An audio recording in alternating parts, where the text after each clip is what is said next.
Assalamu alaikum wa rahmatullahi wa barakatuh. Ndugu zangu Waislamu, miongoni wa vitu ambavyo vinakamilisha imani ya muumini ni kuwa na tabia njema, na miongoni mwa tabia njema ambayo watu wengi wanaipuzia ni tabia ya kushukuru.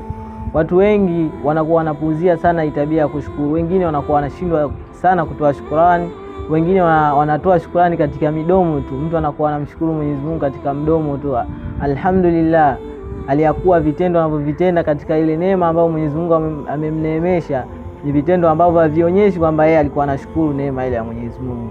Lakini pia kuna baadhi ya watu ambao wanashindwa kuwashukuru binadamu wenzao katika vile vitu ambavyo wanakuwa wanawapa. Na Mtume Muhammad anasema kuwa la yashkurullah man lam yashkuru nas, hata mshukuru mtu Mwenyezi Mungu hakiwa ashukuru watu. Mtu huwezi ukashukuru mwanadamu mwenzio akikupa kitu ukaweza kumshukuru Mwenyezi Mungu, kwa sababu vitu ambavyo vinajenga tabia ni vile vitu ambavyo unavipuuzia tu. Mimi kwa nini mshukuru huyu? Kwa nini mshukuru huyu? Yeye nani?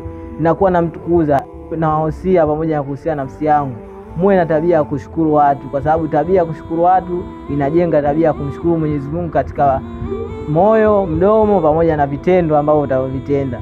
Na shukrani hiyo imekamilika kwa mwanadamu, inabidi amshukuru Mwenyezi Mungu katika mdomo wake, moyo wake pamoja na vitendo anavyovitenda katika ile neema ambayo Mwenyezi Mungu amemneemesha. Inabidi avitende kwa kushukuru, kwani Mwenyezi Mungu amefundisha jinsi ya kutumia neema ambazo ametugaia. Kwa hiyo ndugu zangu Waislamu, tufuate hivyo Mwenyezi Mungu alivyotufundisha, na tusitumie neema za Mwenyezi Mungu bila kufuata sheria ambazo ametufundisha.